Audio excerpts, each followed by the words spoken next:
अभिवादन स्वीकार कीजिए ब्रजेश मिश्रा का और आप देखना शुरू कर चुके हैं द डिबेट। बहनों भाइयों, आज की डिबेट करते हुए मुझे बेहद खुशी हो रही है। वो इसलिए क्योंकि सरकार ने ऐलान किया है कि 6 महीने के भीतर 1 लाख लोगों को नौकरियां मिलेंगी, 1 लाख नौजवानों को सरकारी नौकरी मिलेगी। और ऐसा ऐलान उत्तर प्रदेश के मुख्यमंत्री ने किया है। तो क्या वाकई में अगले 6 महीनों में, और 6 महीने के भीतर ही उत्तर प्रदेश में चुनाव भी हैं, तो क्या इस दौरान उत्तर प्रदेश में 1 लाख नौकरियां मुख्यमंत्री योगी आदित्यनाथ बांट पाएंगे? क्या ऐसा संभव है? और अगर ऐसा है तो सरकार की योजना क्या है?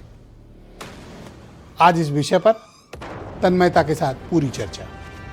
बहनों भाइयों, मुझे बेहद खुशी होती है जब शिक्षा, रोजगार, स्वास्थ्य, इंफ्रास्ट्रक्चर, बेसिक इश्यूज पर डिबेट करने का मौका मिलता है। और आज की इस डिबेट में खुशी की बात यह है कि उत्तर प्रदेश के मुख्यमंत्री ने यह ऐलान किया है कि आने वाले 6 महीने के भीतर वो उत्तर प्रदेश में 1 लाख नौकरियां नौजवानों को देंगे। 1 लाख कब? 6 महीने के भीतर। अभी हम अगस्त के आखिरी सप्ताह की तरफ बढ़ रहे हैं और 20-1 जनवरी तक उत्तर प्रदेश में अगर समय से चुनाव हुआ तो आचार संहिता लग जाएगी। यानी तकरीबन हमारे पास 5-1 महीने का वक्त है अभी उत्तर प्रदेश में चुनाव में जाने के लिए। और इस दौरान 5 महीने के भीतर सरकार को 1 लाख जॉब्स देनी। जॉब देना कोई आसान काम नहीं होता, इसके लिए पूरी प्रक्रिया होती है। वैकेंसीज निकलती हैं, आयोग में जाती हैं, नीतियां बनती हैं, एग्जामिनेशंस होते हैं, रिजल्ट आता है और उसी में भी पेपर लीक और घपले घोटाले अलग से होते हैं। फिर इंटरव्यूज होते हैं, फिर एक फाइनल रिजल्ट आता है अगर कोर्ट से बच गया तो इस पूरी प्रक्रिया को संपूर्ण करते हुए 1 लाख नौकरी देना क्या आसान बात है? क्या मुख्यमंत्री योगी आदित्यनाथ अपना किया ये वायदा पूरा करेंगे? और क्या ऐसा प्रैक्टिकली संभव है? अच्छी बात यह है कि उत्तर प्रदेश में अब बेसिक इश्यूज डिस्कस होने लगे हैं। जैसे आजकल स्कूल ठीक करो कैंपेन चल रहा है। हालांकि जो दिखा रहे हैं उन पर FIR भी हो रही है कि क्यों दिखा रहे हो खराब स्कूल। सड़कों पर बात होने लगी है, एक्सप्रेसवेज बनने लगे हैं, हाईवेज बनने लगे हैं, इंफ्रास्ट्रक्चर पर भी बात हो रही है, हेल्थ पर भी बात हो रही है और अब रोजगार पे बात हो रही है। इस देश का यूथ क्या चाहता है? उसको ना बड़े बड़े बातों से मतलब है, ना कम्युनल इश्यूज से मतलब है। उत्तर प्रदेश का युवा 2 चीजें चाहता है: अच्छी गुणवत्ता परक सस्ती शिक्षा। अच्छी गुणवत्ता परक सस्ती शिक्षा, बेसिक से लेकर हायर एजुकेशन तक, स्पेशलाइज्ड कोर्स तक। और दूसरा, उसे चाहिए रोजगार, जॉब्स, ताकि वो सम्मान के साथ अपनी जिंदगी का निर्वहन कर सके और अपने से जुड़े लोगों को अच्छे से उनकी पालना पोषण कर सके। तो क्या उत्तर प्रदेश की सरकार इस संकल्प पर कायम रहेगी कि 1 लाख जॉब देगी? कैसे? हाउ? पिछले दिनों 10-15 दिनों में सरकार ने कुछ बैठकें की, जिनको मैं आपको याद दिलाता हूं कि सारे चयन आयोगों को बुलाया गया, इनसे बात की गई, कुछ की तैयारियों की समीक्षा भी हुई है। और मुख्यमंत्री अगर किसी सार्वजनिक मंच से ऐसा क्लेम करते हैं तो उनके पास ज़रूर इसकी कोई तैयारी और डेटा होगा, ऐसा मेरा मत है।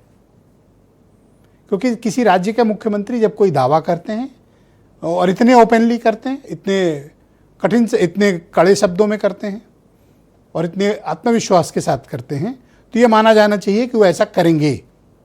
लेकिन कैसे करेंगे और अब तक क्यों नहीं किया था?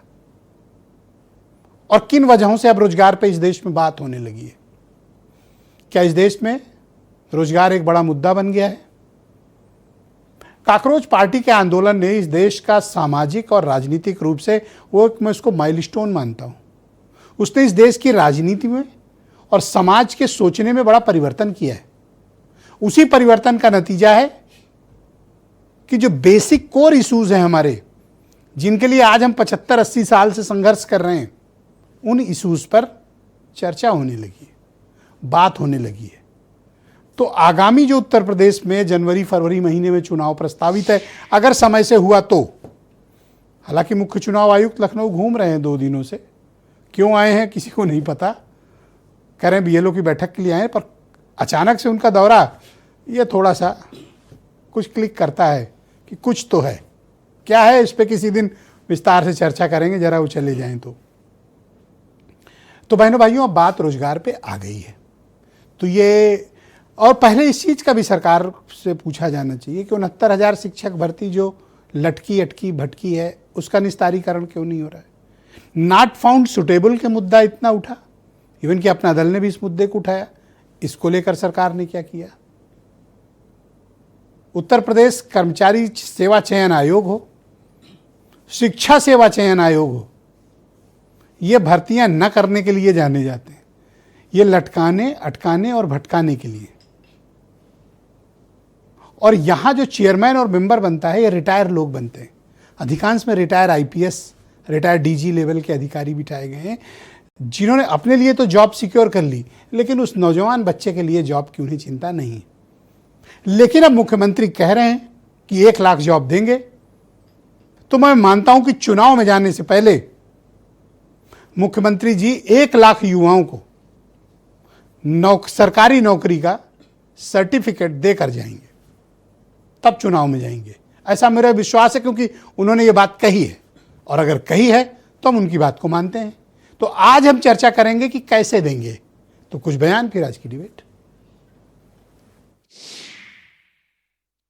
मैं प्रदेश भर के युवाओं को इस बात के लिए आश्वस्त कर रहा हूं कि अगले 6 महीने के अंदर, नोट करिए, अगले 6 महीने के अंदर 1 लाख नौजवानों को फिर सरकारी नियुक्ति पत्र अलग अलग स्टेज में हर सप्ताह उपलब्ध करवाने जा रहे हैं।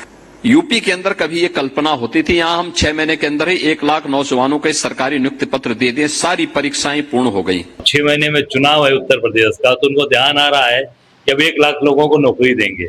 अरे उत्तर प्रदेश 25 करोड़ की आबादी वाला प्रदेश है मुख्यमंत्री जी। मोदी जी ने कहा था 2 करोड़ लोगों को हर साल नौकरी देंगे, 1 लाख नौकरी देंगे आप, वो भी झूठ बोल रहे हैं आप। कहाँ नियुक्ति कर रहे हैं? स्कूल कॉलेजेस सब में तो बंद कर रखा है आपने, पूरे प्रदेश को आपने बर्बाद कर दिया। झूठ बोलने में माहिर है आप। 2-3 महीने बाद तो आचार संहिता लग जाएगी, तो क्या आचार संहिता में भी नौकरी बांटेगी? 1 लाख में संविधान के अनुसार आरक्षण में कितनी नौकरी देगी?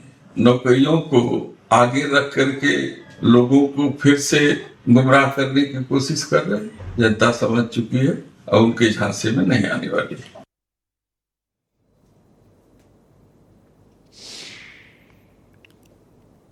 तो बहनों भाइयों, आज की डिबेट, दिनेश प्रताप सिंह उत्तर प्रदेश में भारतीय जनता पार्टी के मुख्य प्रवक्ता हैं, प्रियंका गुप्ता उत्तर प्रदेश में कांग्रेस कमेटी की प्रवक्ता, के पटेल जी मेरे साथ मौजूद हैं, राष्ट्रीय महासचिव हैं अपना दल के, सुनील साजन समाजवादी पार्टी के प्रवक्ता, पंकज पांडे मेरे साथ मौजूद हैं, संयोजक हैं हुंकार मंच के, और छात्र आंदोलन का बहुत बड़ा हिस्सा रहे हैं, हमारे साथ प्रयागराज से इस वक्त मौजूद हैं।